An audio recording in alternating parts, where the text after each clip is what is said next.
Hello, hello, hello, hello. Hello. Yes, ma'am. Okay, Yes, ma'am. okay.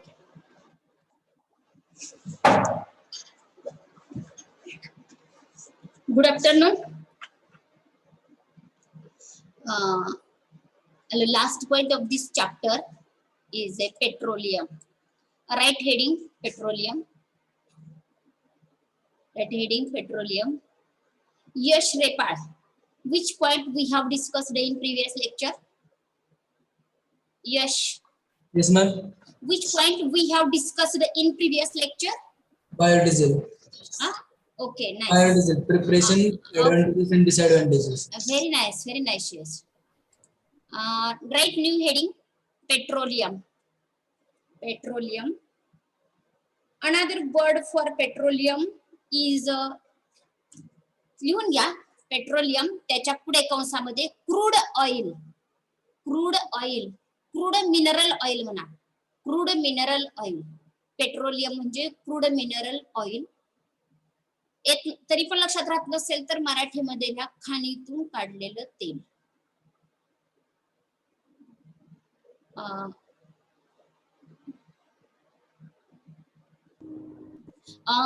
do you know where it is found?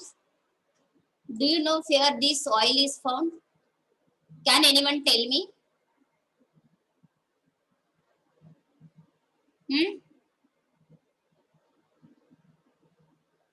मी सांगू का? लक्ष द्या. पण मी सांगितलेली वाक्य तुम्हाला विचारणार आहे मी. डार्क ग्रीनिश ब्राउन कलरचं लिक्विड असतं हे. तुम्हाला सर्वांनाच विहीर वगैरे कन्सेप्ट माहिती असेल, पाण्याची विहीर असते. पण विहीर की नाही एक 4 ते 5 एक 50 ते 60 फूट गेलं तर पाणी लागायला थोडं थोडं चालू होतं. तसं हे खूप खोदावं लागत असतं तेव्हा तिथे पेट्रोलियम मिळत असतं. आणि सगळी पाणी कसं सगळीकडे असतं तसं हे पेट्रोलियम सगळीकडे नसतं.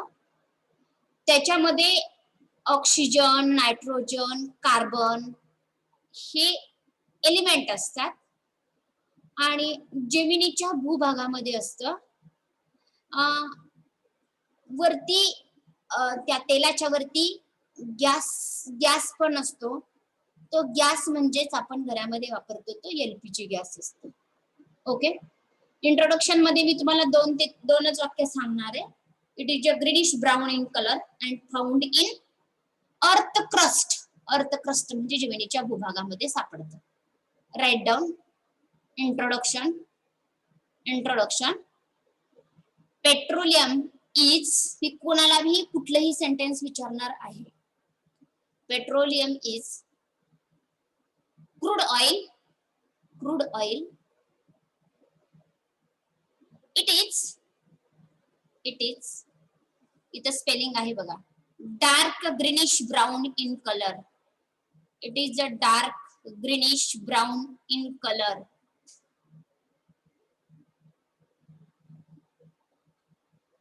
Next line. Petroleum is found in found म्हणा. पेट्रोलियम इज फाउंड म्हणजे सापडते. डीप म्हणजे खोलवर DEEP. Deep in earth crust. Petroleum is found deep in earth crust. Okay. पुढे नेक्स्ट हेडिंग या कंपोजिशन. COMPOSITION कंपोजिशन फार महत्वाचा पॉइंट आहे. कंपोजिशन नेक्स्ट लाईन लिहिल्या फक्त कार्बनचं कंपोजिशन लिहायचं. त्याच्या नेक्स्ट लाईनला फक्त हायड्रोजनचं कंपोजिशन लिहायचं. फक्त सल्फरचं कंपोजिशन लिहायचं. फक्त नायट्रोजनचं आणि ऑक्सिजनचं कंपोजिशन लिहायचं. Write it. असं इथं मी लिहिलेलं आहे ना एका लाईनला तसं लिहायचं नाही. एका खाली एक लिहायचं. Write it fast.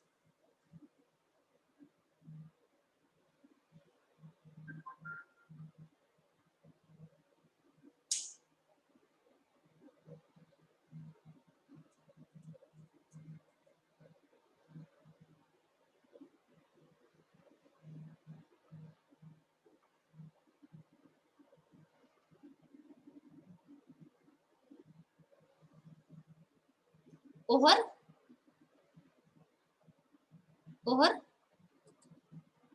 Yes ma'am. एकच मिनिट Yes, मी ma'am. तुमचा थोडासा टाइम घेते कारण फक्त 55 मेंबर्स जॉईन झालेले. ठीक आहे, आपल्या टेलिग्रामला एक मेसेज टाकेपर्यंत थांबा.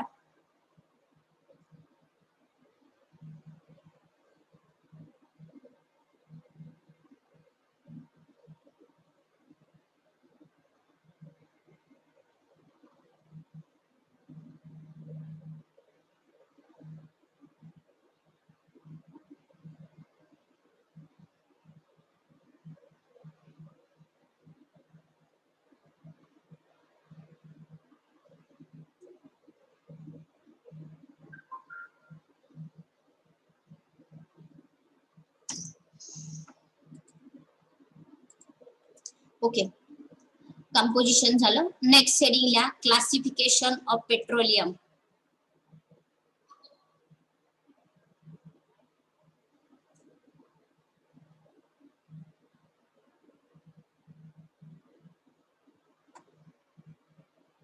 याच्यावरती एक MCQ 100% असणार आहे. इथं IMP करा कारण प्रत्येक वर्षी विचारला जात असतो याच्यावरचे MCQ. Classification of petroleum. Number 1, paraffinic base type crude. Paraffinic base type crude. Paraffinic base type crude.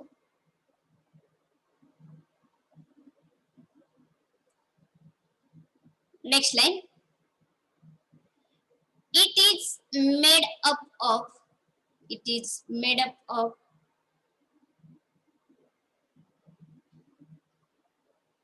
saturated hydrocarbon.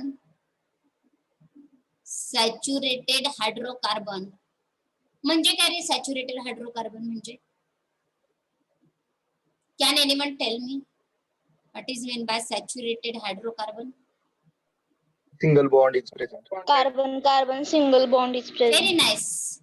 Since carbon single bond carbon is present, then that system is known as a saturated system. Saturated hydrocarbon from C1.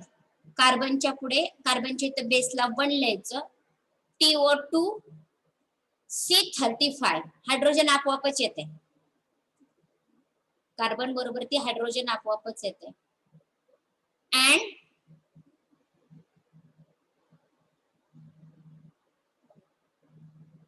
and little of LITTLE, little of naphthalene and aromatics. Naphthalene and aromatics. Next, number 2 heading ला asphaltic base type crude. Asphaltic base type crude. Asphaltic base type crude. It is made from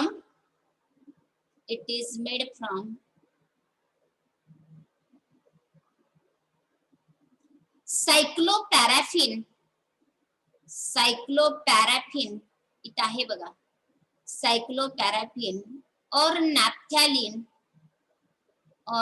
naphthalene with small amount of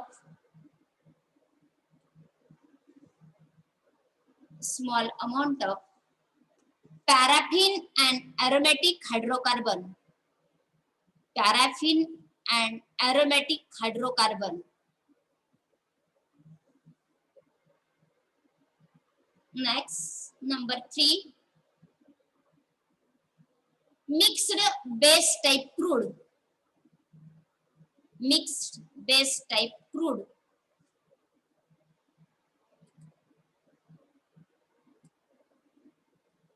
Rohini Raut. Yes, ma'am. काय लिहिलं तू वाक्य आता notebook मध्ये?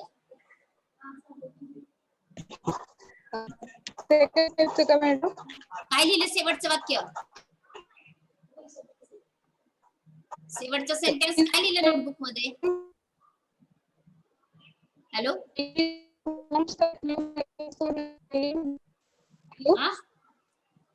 What?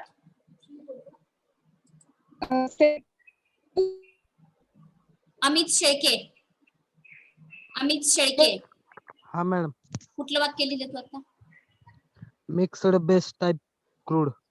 Okay. Mixed base type crude dash it contain both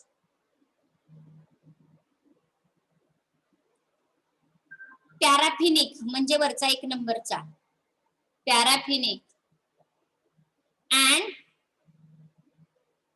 अस्पाल्थिक अस्पाल्थिक अस्पाल्थिक hydrocarbons hydrocarbons. आता समजावून सांगते नीट बघा. Classification of petroleum कुठल्या एरिया मधलं पेट्रोलियम आहे त्याच्यावरती पण डिपेंड असतं की त्याची टाईप त्याच्यावरती डिपेंड असतात. कुठल्या वर्ल्डच्या कुठल्या एरिया मधलं पेट्रोलियम आहे त्याच्यावरून त्याचे वेगवेगळे टाईप पडतात. तर काही कॉमन टाईप इथं त्यांनी आपल्याला स्टडीसाठी दिलेले आहेत. पहिला आहे पॅराफिनिक, दुसरा आहे अस्पाल्थिक आणि तिसरा आहे मिक्स. नाव मोठं दिसतंय पण शेवटचे शब्द तिन्ही ठिकाणी सारखे आहे. Base type crude, base type crude, base type crude हे शब्द सारखे. फक्त तुम्हाला मिक्स हा पण एकदम सिंपल शब्द आहे. पॅराफिनिक आणि अस्पाल्थिक नावं लक्षात ठेवायची. पुढचं डिस्क्रिप्शन तुम्हाला कोणीही विचारणार नाही. फक्त असावं इन केस काहीतरी प्रॉब्लेम काही पण विचारलं जाऊ शकल एखाद्या वेळेस तर असेल. 99.99% हे याची पुढची माहिती आहे ना ती नसणार आहे. मेन हेडिंग असणार आहे dash dash is a type of petroleum. तर त्याच्यामध्ये शब्द असणार आहे पॅराफिनिक, अस्पाल्थिक, मिक्स असे या तिघांपैकी कुठला तरी शब्द असेल. असं एमसीक्यू याच्यावरच विचारलं जातं. अरे गेटी Yes, ma'am. हा पुढचं डिस्क्रिप्शन उगीच मी दिले आपलं तुम्हाला. Okay. Next origin of petroleum. Origin of petroleum. Mahesh Vibhute. Tell me any one type of petroleum. Any one type of petroleum. पेट्रोलियमचा एक type classification mixed. Good. Sahil अजून एक सांगा टाइप. Yes ma'am. अजून एखादा टाइप सांगा. अस्पाल्थिक, मिक्स आणि paraffin. Very good. Next point origin of petroleum.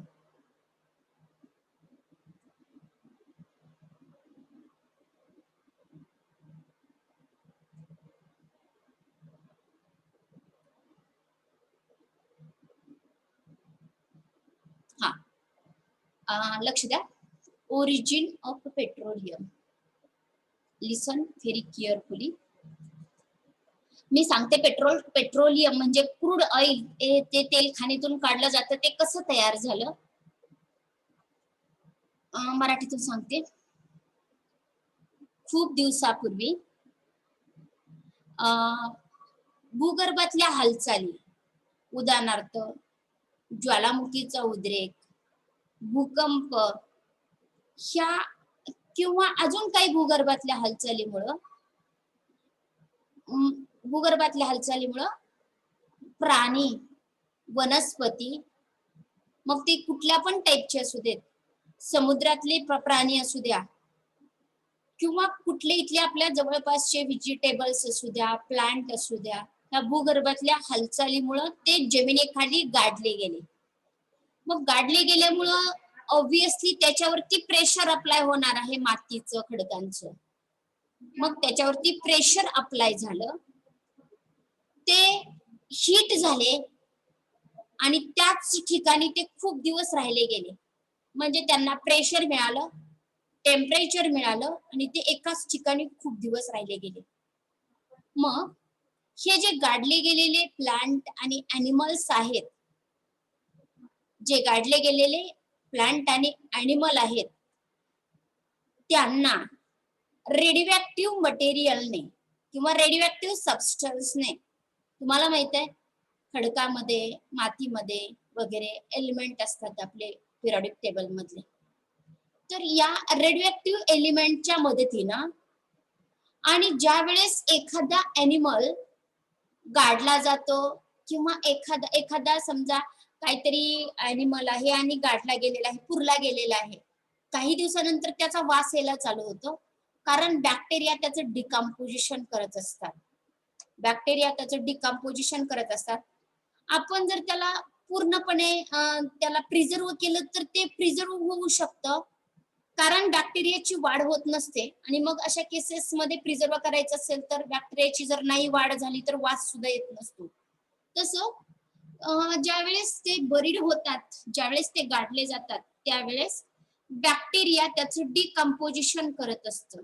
आणि ह्या डिकम्पोजिशनच्या प्रोसेसमध्ये किंवा रेडिओ मटेरियलच्या मदतीने आणि वरून प्रेशर अप्लाय झालंय आणि त्या टेम्परेचरमुळं ह्या प्लांटचं, गाडले गेलेल्या अॅनिमलचं आणि प्लांटचं रूपांतर हे कशामध्ये झालं? पेट्रोलियम मध्ये झालेलं आहे.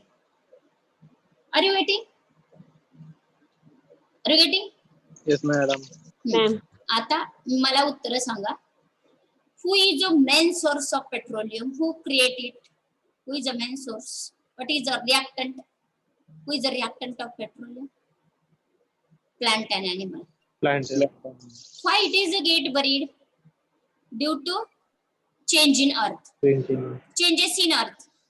जमिनीमधल्या चेंजेस, उदाहरणार्थ फलक्यानो म्हणजे ज्वालामुखीचा उद्रेक, अर्थक्वेक म्हणजेच भूकंप. आणि काही दिवसानंतर काय झालं, त्याच्या ते गाडले गेल्या काय झालं, त्याच्यावरती प्रेशर अप्लाय झालं, हीट क्रिएट झाली आणि याला पेट्रोल मध्ये रूपांतर करण्याचं काम कुणी केलं? ह्या रेडिओ मटेरियलला केलं किंवा बॅक्टेरियाने त्याचं रूपांतर करण्याला मदत केलेली आहे. आणि मग ह्या मरीन ॲनिमल म्हणजे समुद्रातले प्राणी. तुम्हाला माहित आहे, तुम्ही शार्कची माहिती कुणी वाचलेली आहे का? एकच फक्त आपण एक्झाम्पल घेऊया. शार्क मासा वाचली कुणी माहिती? No, ma'am. Can anyone tell me about the shark? आता लेक्चर संपलं की नाही, आज झोपण्याच्या अगोदर शार्क बद्दल माहिती वाच. एवढं डेंजर आहे ना, त्याच तुम्हाला 1-2 पेज त्याचं मराठीतून पण येईल, इंग्लिश मधून पण येईल. त्याची हाईट किती असते, त्याची जाडी किती असते, तो किती मीटर धावू शकतो, तो माणसाचं प्रोटेक्शन कसं करू शकतो, वगैरे वगैरे वगैरे खूप खूप माहिती आहे त्याची. तुम्हाला कोणाला माहिती नाही, आपलं लेक्चर आपण त्याच्यासाठी व्यस्त घालवणार नाहीत. तर शार्क माशाची फक्त एक एक्झाम्पल वरून तुम्हाला आयडिया येईल की मरीन ॲनिमल्स केवढे असतात. अरे बेटे समजलं का सर्वांना? Yes, ma'am. Write down origin of petroleum.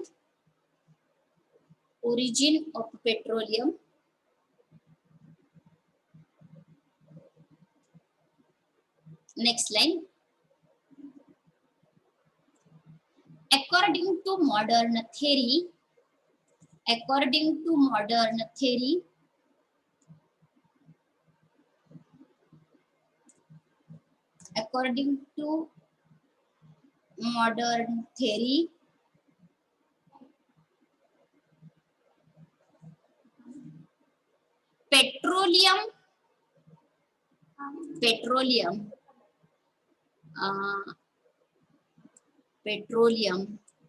Shreyash, what is another word for petroleum? What is another word? Crude oil. Very nice. According to modern theory, petroleum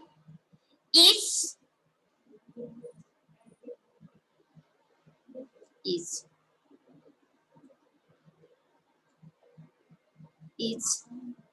obtained from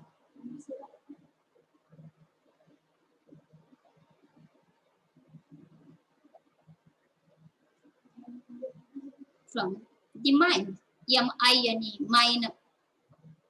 Next line.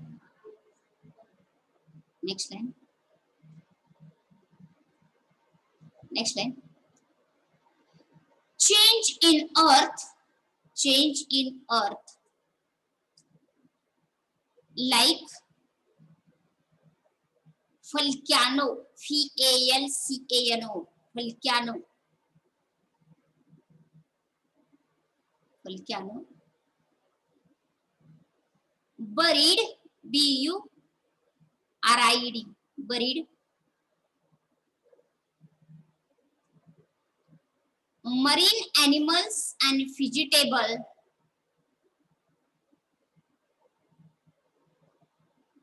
marine animals and vegetable in underground, in underground, in underground. Next line.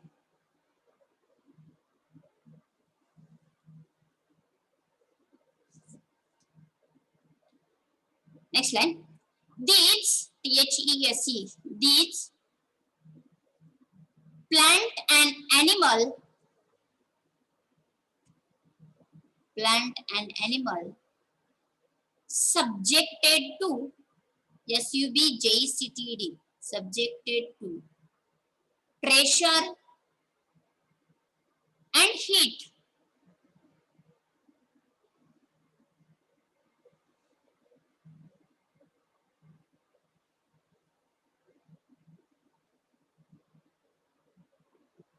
Next line. After many days, not after many years, after many years, these material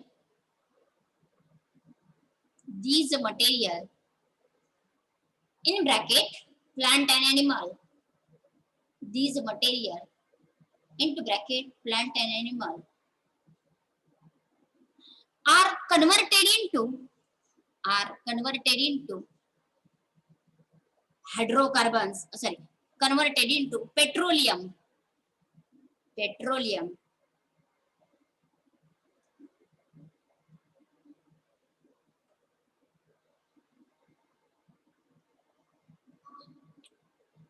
under the influence of, म्हणजे च्या मदतीने, under the influence of, येत नसेल तर लिहून घ्यायचं, इथं आहे बघा, under the influence of, under the INFLUENCE, influence म्हणजे च्या मदतीने, under the influence of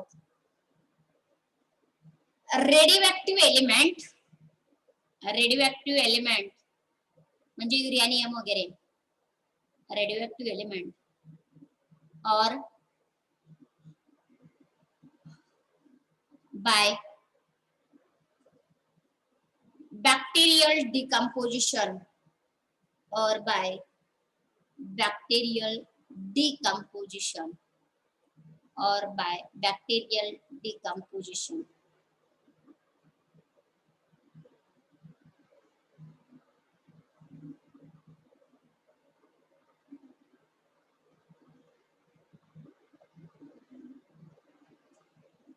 Okay, next new heading, refining, म्हणजे त्याच्यातलाच पॉइंट आहे पेट्रोलियम मधलाच, रिफायनिंग ऑफ क्रूड ऑइल. आता हा महत्वाचा सगळ्यात पॉइंट आहे, refining of crude oil.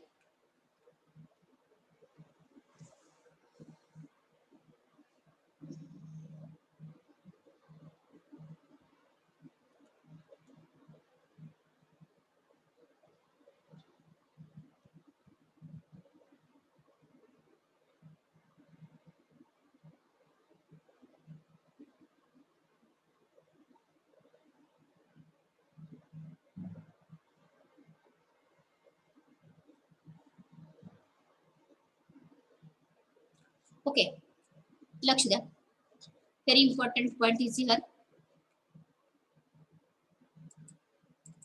Can you able to draw this figure so that everyone can be clear it? पटकन figure draw करून घ्यायची. I will give the time of 5 minutes to you to draw this figure. Draw it up fastly.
Hello, झाली का? Hello, Yes, ma'am. नक्की काढली का? Okay, हो. हा लक्ष द्या आता.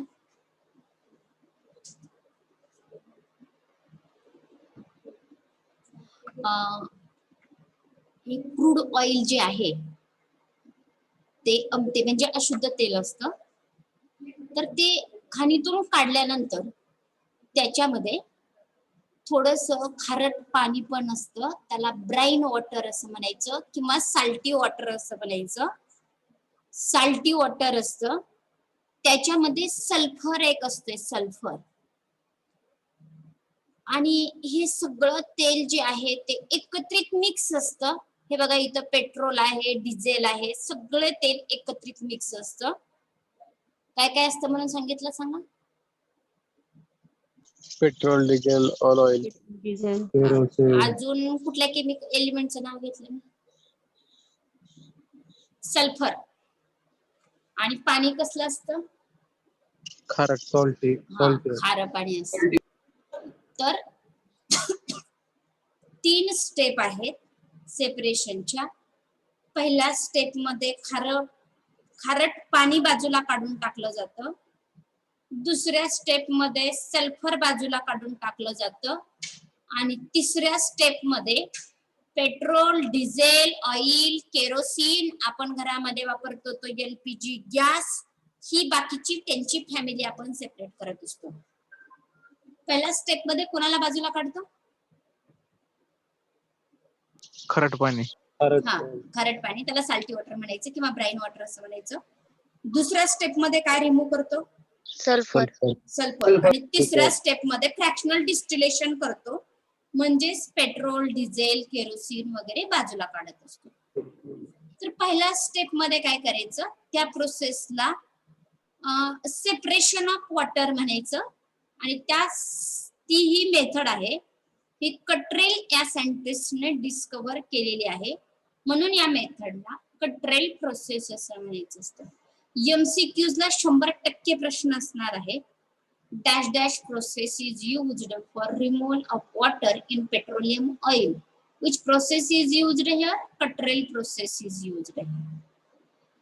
तर ऑइल आणि वॉटर हे ज्यावेळेस मिक्स असतं त्यावेळेस आपण त्याला इमल्शन म्हणत असतो. लुब्रिकंट चॅप्टर मध्ये बघितलेलं बघा, emulsion. What is mean by emulsion? It is a two phase system consist of mixture of 2 immiscible liquids.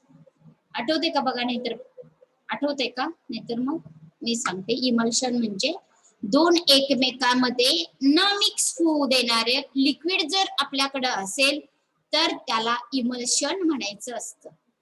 Emulsion म्हणायचं असतं. इथं आहे जे खाणीतून तेल काढलेलं आहे ते इमल्शन असतं. इमल्शन म्हणजे त्याच्यामध्ये ऑइल पण आहे आणि वॉटर पण आहे. वॉटर कसलं वॉटर आहे? इथं दिलेलं आहे बघा, साल्टी वॉटर आहे. मग या प्रोसेस मध्ये वॉटर जे आहे आणि जे ऑइल आहे ते कशाच्या मधून पास होऊ द्यायचं? चार्जड इलेक्ट्रोडच्या मधून पास होऊ द्यायचं. मग चार्ज इलेक्ट्रोडच्या मधून पास होऊ दिलं की हायड्रोजन, आपला वॉटर मधला हायड्रोजन एकीकडे जाईल निगेटिव्हली चार्ज इलेक्ट्रोड कडे, आणि OH मायनस जो वॉटरचा आहे तो पॉझिटिव्हली चार्ज इलेक्ट्रोड कडे जाईल.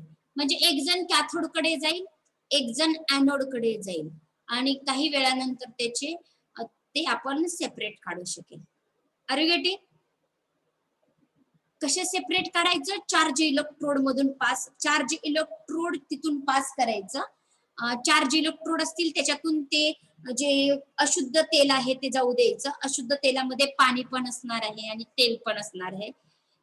इलेक्ट्रोड तेलाला काहीच करणार नाहीत, फक्त पाण्याला तिथं एक जण पाण्याचा केमिकल फॉर्म्युला, वॉटरचा केमिकल फॉर्म्युला H2 असतो.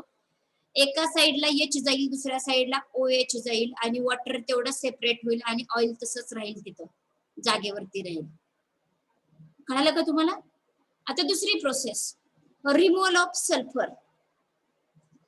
आता पाणी एकदा बाजूला काढलं तेलामधून की पुढची प्रोसेस आहे सल्फर रिमूव्ह करायचं. त्याच्यामध्ये ते जे क्रूड ऑइल आहे, अशुद्ध तेल आहे, त्याच्यामध्ये कॉपर ऑक्साईड हे केमिकल टाकायचं. कुठलं केमिकल टाकायचं? कॉपर ऑक्साईड हे केमिकल टाकायचं. मग हा कॉपर आहे ना, त्याला ऑक्सिजन पेक्षा सल्फर जास्त आवडत असते. सल्फर बरोबर ती जास्त रिॲक्ट होत असते. ज्या वेळेस आपण कॉपर ऑक्साईडला पेट्रोलियम मध्ये टाकू तेव्हा हा कॉपर ऑक्सिजनची फ्रेंडशिप सोडून देतो आणि कोणाची फ्रेंडशिप करतो? या सल्फर बरोबर ती फ्रेंडशिप करतो. कुठला कंपाऊंड तयार होतील सांगा बरं? कॉपरची आणि सल्फरची फ्रेंडशिप झाल्यानंतर Copper sulfate. कॉपर सल्फाइड तयार होतो. आणि कॉपर सल्फाइड आहे ना राजांनो, तो सॉलिड आहे, सॉलिड. मग ते फिल्टर केलं की कॉपर सल्फाइड फिल्टर पेपर वरती राहते. कॉपर ऑक्साईड सॉलिड नाही आणि पेट्रोलियम मधला जो सल्फर होता ना, तो पण सॉलिड नाही. पण कॉपर सल्फर बरोबर ती रिॲक्ट झाल्यानंतर कॉपर सल्फाइड जो तयार होतो, तो कॉपर सल्फाइड मात्र सॉलिड आहे. फिल्टर पेपर वरती त्याला कलेक्ट करता येतं. अरे बेटे, Yes, ma'am. हा, okay. Prithviraj Babar. Prithviraj Babar. Yes, ma'am. Which solid is produced here? Which solid is produced? Which solid is Copper produced? sulfate. Very nice. Nice. Copper sulfide is produced here. Okay. आता तिसरी step, fractional distillation. Fractional distillation. लक्ष द्या आता.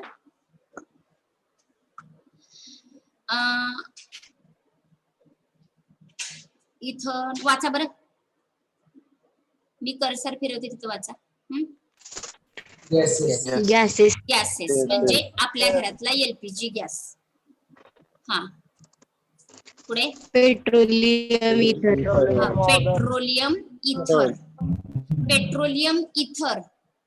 त्याच्या पुढे गॅसोलिन. गॅसोलिन म्हणजे petrol. आपल्या गाड्यांमध्ये वगैरे आपण वापरतो ते पेट्रोल. हे कोण? नाफ्था. केरोसिन. हे केरोसिन. आणि हे डिझेल. गाड्यांमध्ये वापरतो ते डिझेल. आणि हे लुब्रिकेटिंग ऑइल. Lubricating oil. आणि हे हेवी ऑइल. किती नाव आहेत? 1 2 3 4 5 6 7 आणि 8. किती मेंबर सेपरेट होतात? 8 मेंबर सेपरेट होतात. इथले 1 आणि 2 आणि इथली 6 लोक, 8 मेंबर सेपरेट होतात. आता बघा, जे गॅसेस आहेत त्याचा बॉइलिंग पॉइंट किती पेक्षा कमी आहे? 30 डिग्री पेक्षा कमी आहे. आणि जो लास्ट वाला 8 नंबरचा बघा, 1 2 3 4 5 6 7 आणि 8. वरचे 8 इथे घेतलेले आहेत मी.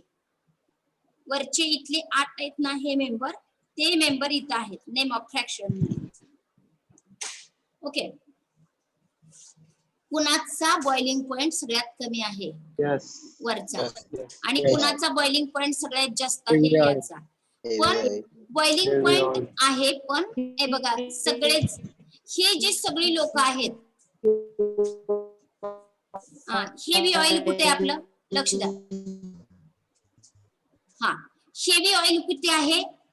320 ते 400. बघा, हेवी ऑइल 320 ते 400 एवढी बॉइलिंगची रेंज आहे. ह्याचा अर्थ काय? 400 टेम्परेचरच्या आतच सगळेजण बाजूला निघतात. म्हणजेच काय? सगळ्यांचे बॉइलिंग पॉइंट हे 1 डिग्री सेल्सिअस ते 400 degree Celsius. Who is discussing? Okay. या 8 मेंबरचे बॉइलिंग पॉइंट हे 400 डिग्री सेल्सिअसच्या आत आहेत. म्हणून इथं हे हिटिंग साठी वापरलेलं आहे, हे रिटॉर्ट हिटिंग साठी वापरलेलं आहे. हे उकळत असताना, याला हिट करत असताना किती डिग्री सेल्सिअसला हिट करायचं? 400 डिग्री सेल्सिअसला हिट करायचं. किती डिग्री सेल्सिअसला? 400 डिग्री सेल्सिअसला हीट करायचं आहे. ओके, लक्ष द्या. या 400 डिग्री सेल्सिअसला हिटिंग करत असताना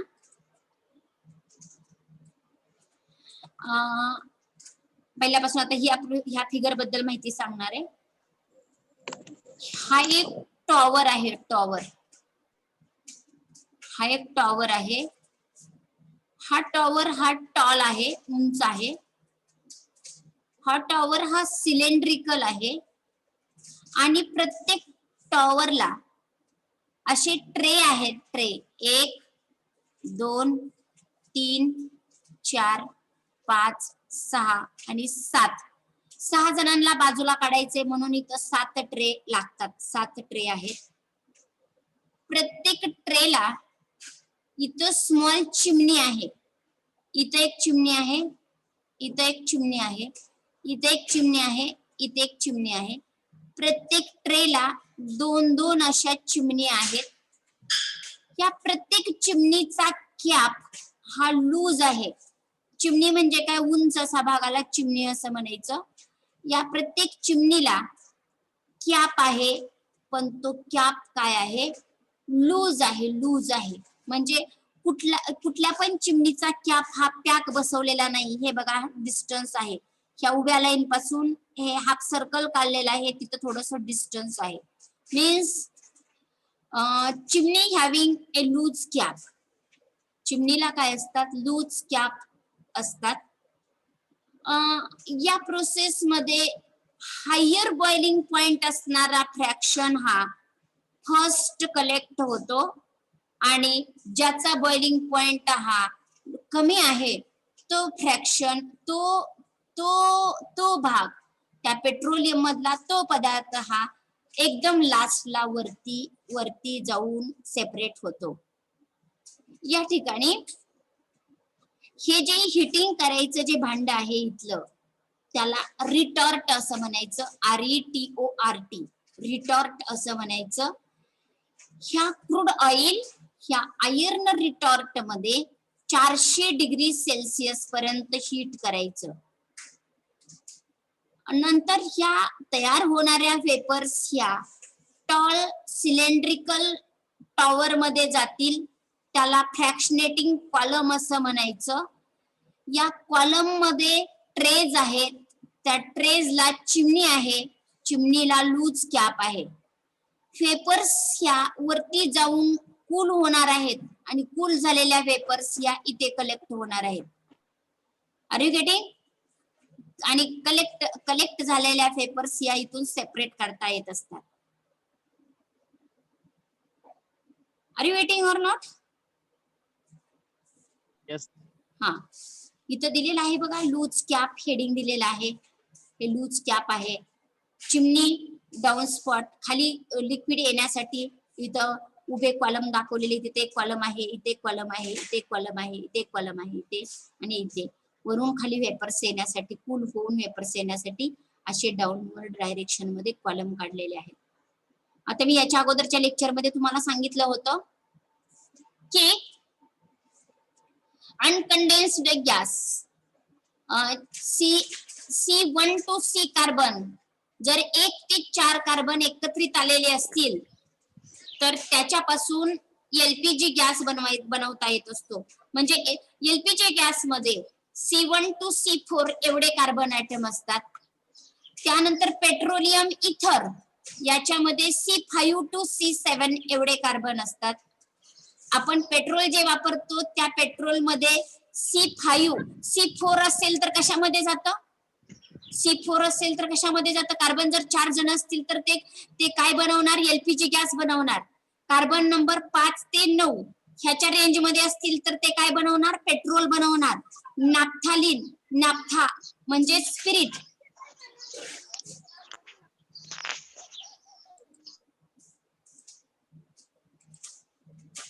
ओके, इंजेक्शन वगैरे दिल्यानंतर एक थंड लिक्विड लावलं जातं, ते म्हणजे नाफ्था असतं. किंवा ड्राय क्लिनिंगला कपडे टाकले जातात त्या ठिकाणी पण नाफ्था वापरलं जात असतं. तर ते C9 to C10 ह्या कार्बन आलेले एकत्रित असतील तर त्याच्यापासून नॅफ्था बनत असतो. आपण जे केरोसिन सर्वांना माहित आहे, तर केरोसिन मध्ये C10 to C16 एवढे कार्बन एकत्रित आलेले असतात. C9 असेल की नॅफ्था होतं. C10 कार्बन 10 कार्बन एकत्रित आले 10 ते 16च्या रेंज मधले तर त्याचा केरोसिन बनत असतो. 10 ते 18च्या दरम्यान एकत्रित आलेले असतील तर त्याचा डिझेल बनतो. त्यानंतर C17 ते C30 एकत्रित आले तर त्याचं हेवी ऑइल बनत असतं. हेवी ऑइलची उदाहरणं इथे दिलेले. Lubricating oil. लुब्रिकेटिंग ऑइल म्हणजे वंगण वगैरे लुब्रिकंट जे असतं त्याला लुब्रिकेटिंग ऑइल असं म्हणायचं. पेट्रोलियम जेली सर्वांना माहित आहे जेली.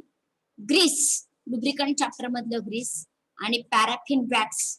वॅक्स म्हणजे कॅन्डल्स वगैरे बनवतात ना मेणबत्त्या वगैरे तर ते पण इथलंच असतं. पेट्रोलियम पासूनच मिळवलेलं असतं. आणि रिसिड्यूज मे बी अस्फाल्ट और पेट्रोलियम कोक. जे रिसिड्यू जिथे शिल्लक राहतं ना ते म्हणजेच आपण रस्त्यावरती डांबर वगैरे बघितलेलं असेल सगळ्यांनी. ते डांबर जे तयार होतं ते डांबर इथले 400 डिग्री सेल्सिअस पर्यंत हीट केल्यानंतर ही बाकीची लोक रिमूव्ह झाल्यानंतर जे मटेरियल ह्या रिटॉर्ट मध्ये शिल्लक राहणार आहे ते डांबर बनतं त्याच्यापासून. Are you getting? Yes, ma'am. हा ओके. बघा ही फ्रॅक्शनल डिस्टिलेशनची प्रोसेस समजली का? मला सांगा हा टॉवर कसला असतो? टॉल असतो. हा टॉवर कसा असतो? सिलेंड्रिकल असतो. ह्या टॉवरला काय असतात? चिमनीज असतात. चिमनीचा कॅप कसा असतो? लूज असतो. किती टेम्परेचरला ह्या रिटॉर्ट मध्ये पेट्रोलियम क्रूड पेट्रोलियम हीट केलं जात असतं? 400 डिग्री सेल्सिअस पर्यंत हीट केलं जात असतं. हीट केलेलं मटेरियल कुठे येतं? या मोठ्या टॉवर मध्ये येतं. टॉवर मध्ये आल्यानंतर पेपर्स तयार होतात. पेपर्स ह्या वरती जातात आणि कंडेन्स होतात. कंडेन्स होणं म्हणजे वाफेचं पाणी होणं. आणि तयार झालेल्या कंडेन्स पेपर इथून सेपरेट करता येत असतात. आणि ज्याचा बॉइलिंग पॉइंट जास्त असतो तो या टॉवरच्या बेसला कलेक्ट करता येतो. आणि ज्याचा बॉइलिंग पॉइंट हा कमी असतो तो टॉवरच्या टॉपला कलेक्ट करता येतो. ओके. अथर्व देशपांडे. अथर्व देशपांडे. अथर्व देशपांडे. अथर्व. अथर्व देशपांडे. ओके. ज्याचा बॉइलिंग पॉइंट कमी आहे तो टॉवरच्या कुठे कलेक्ट केला जातो? ज्याचा बॉइलिंग पॉइंट कमी आहे तो टॉवरच्या टॉपला कलेक्ट करतात की बॉटमला?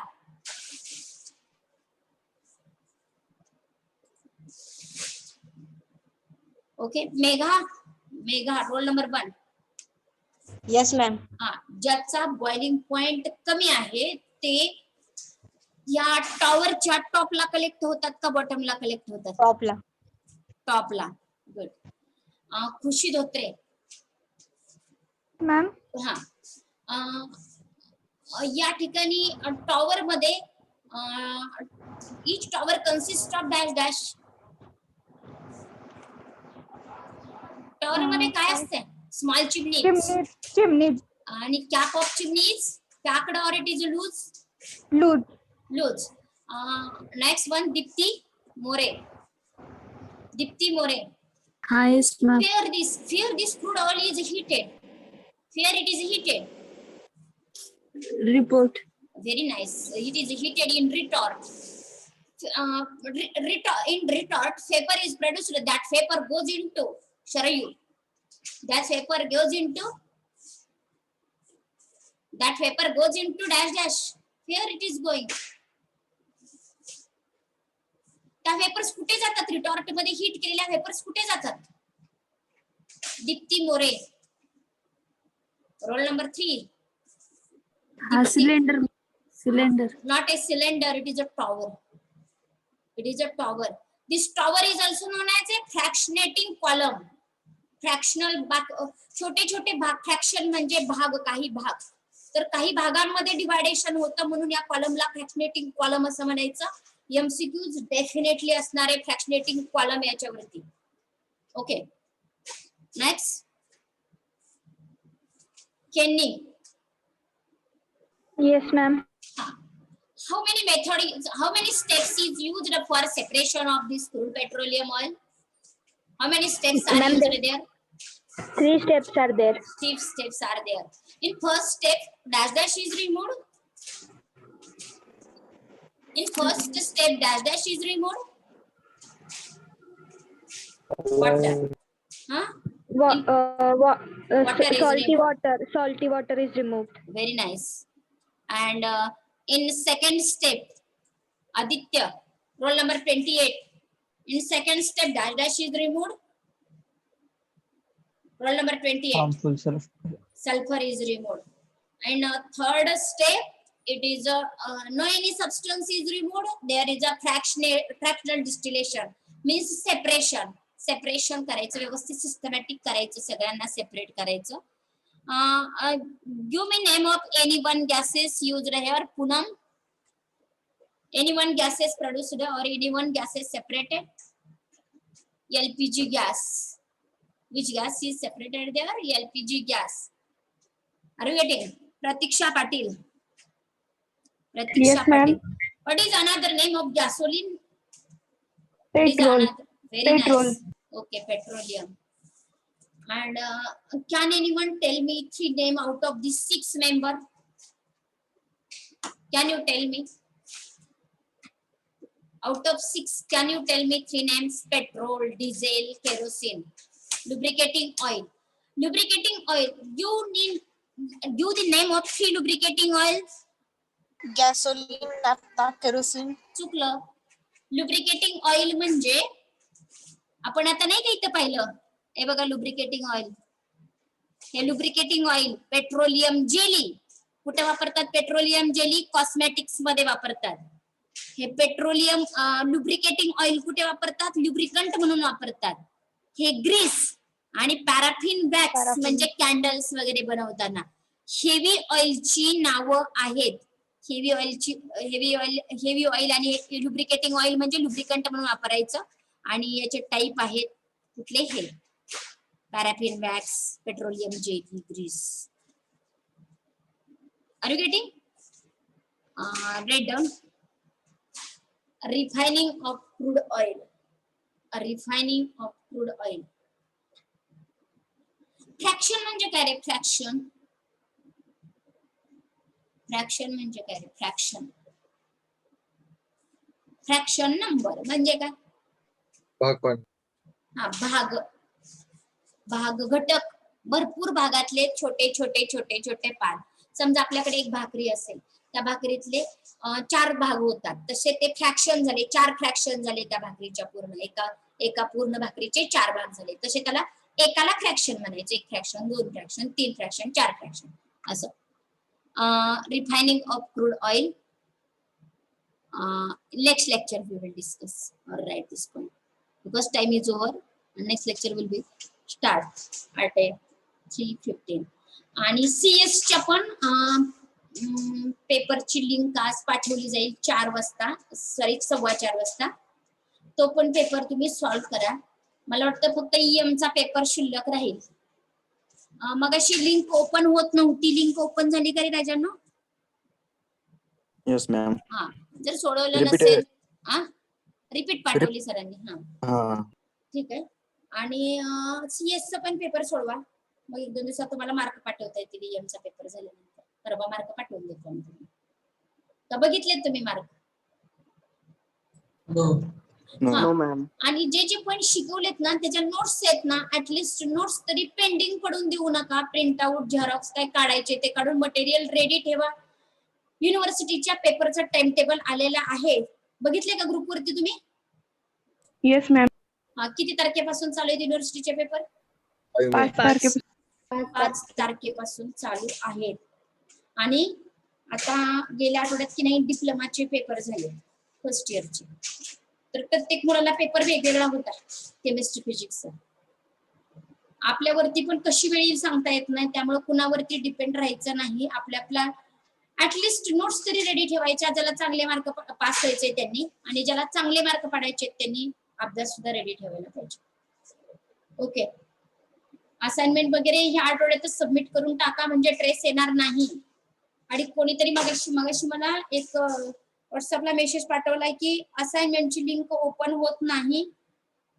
तर मी दुसऱ्या मोबाईल वरती बघितली आपल्या कॉलेजची लिंक नसणाऱ्या, तर तिथं ओपन झालेली आहे. कोणाला प्रॉब्लेम येतो त्यांनी सांगा किंवा ट्राय करून बघा अजून एकदा.